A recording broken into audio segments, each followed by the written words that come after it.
Hey everyone, welcome back to Corporate Decoder. Today, Boral Arc Acquisition Corp or BCAR has filed an 8-K announcing the shareholder vote on a major business combination, and I am seeing a really strong signal from the shareholder redemptions. Quick note, this is not financial advice, just my take on public filings for educational purposes. The company just had their shareholder meeting, and while most proposals passed, the number of shares being cashed out is huge and tells a bigger story. So this filing is a current report, meaning it is telling us about some pretty important events that just happened. The big news here is that Boral Arc Acquisition Corp held an extraordinary general meeting of shareholders on the 29th of July 2026. The main purpose of this meeting was to vote on a business combination. This is a special purpose acquisition company, or SPAC, that has been looking for a company to merge with. They found one called Exascale Labs Inc, and the shareholders at this meeting were voting on whether to approve this merger. There were several proposals on the table, but the most critical one was the business combination proposal. This was to approve a merger agreement that would essentially combine BCAR with Exascale Labs. Think of it as BCAR buying Exascale Labs and then becoming one company. This also involved a domestication merger, which is basically moving the company's legal home from the British Virgin Islands to Delaware. The voting results for this key proposal were mostly positive. We see 24,503,325 votes for the business combination, which is a solid majority. Only 1,120,108 votes were against it. This means the shareholders who were present and voted were largely in favor of moving forward with the merger. Another significant vote was on the domestication merger proposal. This was about officially re-domiciling from the British Virgin Islands to Delaware. Again, the shareholders approved this with 24,502,235 votes for and 1,121,108 votes against. So, the legal framework for the combined company is set to change. Then there were proposals on the new company's organizational documents like the Certificate of Incorporation and Bylaws. Shareholders approved these as well, with similar voting numbers. This is all about setting up the structure for the newly combined entity. There were also several advisory proposals on organizational documents. For example, Proposal 4, it dealt with the authorized shares of the new company. It shows a shift in how the shares will be structured, with specific numbers for Class A ordinary common stock, Class B super common stock, and preferred stock. The vote here was 24,502,222 for 1,131,108 against, and a small number of abstentions. Proposal 4B was about the voting rights of the new stock. It proposed that Class A shares would have 1 vote each, while Class B shares would have 20 votes each. This is a pretty common structure in SPACs to maintain control for early investors. The vote was 2,385,2,235 for and 1,781,108 against. Proposal 4C was about establishing Delaware as the exclusive forum for certain lawsuits and US federal courts for Securities Act complaints. This is a standard provision aimed at consolidating legal matters. The votes were 2,385,2,235 for and 1,781,108 against. Proposal 4D concerned the required vote to amend the company's charter. It proposed a supermajority vote, specifically 66 2/3% for certain amendments.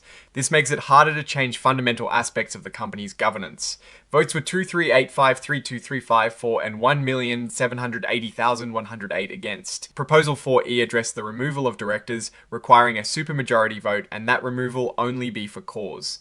This aims to provide directors with more stability. The vote was 2,385,1,677 for and 1,78,1,666 against. Proposal 4F was about changing the name of the public company to Exascale Labs Holdings Inc. This is all part of rebranding after the merger. It passed with 24,502,677 for and 1,130,108 against. Then there is the directors' proposal. Shareholders voted to elect a slate of directors for the new company, including Honsoo Lee, Wenying Jia, David Card, Shichar Kareev, and Jiayong Shin. These directors have staggered terms, meaning they will serve for different periods. For example, Honsoo Lee is set to serve until the 2029 annual meeting. The votes for these directors were all very strong, in the tens of millions for. Proposal 6 was the Equity Incentive Plan proposal. This is about approving a plan to grant stock options and awards to employees and executives. Such plans are standard for companies looking to attract and retain talent. It passed with 245205-804. Finally, Proposal 7 was the NASDAQ proposal. This is to approve the issuance of stock and warrants in connection with the business combination, which is often required for listing on a stock exchange like NASDAQ. This also passed with a strong majority of 24523634. Now, let's talk about the really important part, the redemptions. This is where we see the biggest signal about how shareholders feel about the deal. The filing states that shareholders elected to redeem, meaning they cashed out an incredible 268,65211 Class A ordinary shares. This represents a staggering 95.95%, or almost all, of the outstanding public shares. Think about this. When a SPAC goes public, it raises money from investors, and that money is held in trust. Shareholders initially buy into the idea that the SPAC will find a good company to merge with, and then they can either keep their shares or redeem them for their initial investment plus any interest earned.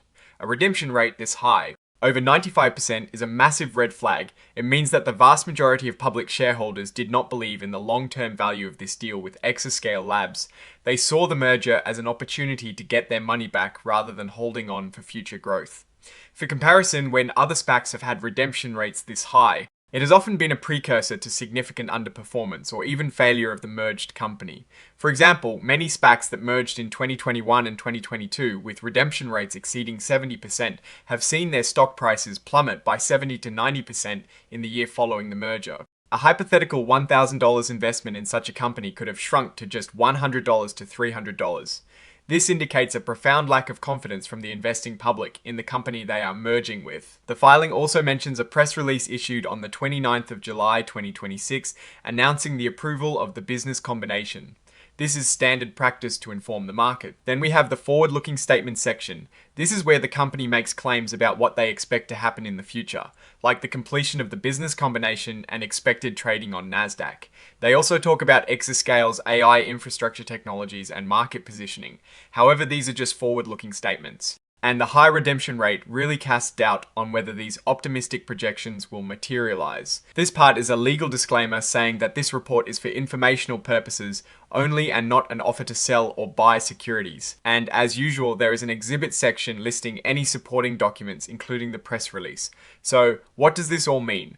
While the shareholder vote technically approved the business combination, the massive redemption rate tells a much more negative story. It suggests that the public shareholders, the ones who provided the bulk of the SPAC's capital, have very little faith in Exascale Labs or the terms of this deal. They are essentially taking their money and running. This usually leads to a very difficult path forward for the combined company, often characterized by a rapidly declining stock price and underperformance. The risk I am watching is whether Exascale Labs can perform well enough to justify the merger, despite this overwhelming lack of shareholder confidence. My biggest concern is the sustainability of the business when almost all the original investors are exiting. What I am actually looking for is how the stock performs in the immediate aftermath of this merger, especially given the very low vote of confidence from the public float. Oh, and the research tools I actually use are linked in the description. They help keep this channel going. That is my take. Stay decoded. If this analysis was valuable, hitting that like button really helps, and subscribe for more deep dives. Don't forget to check out the Discord in the description.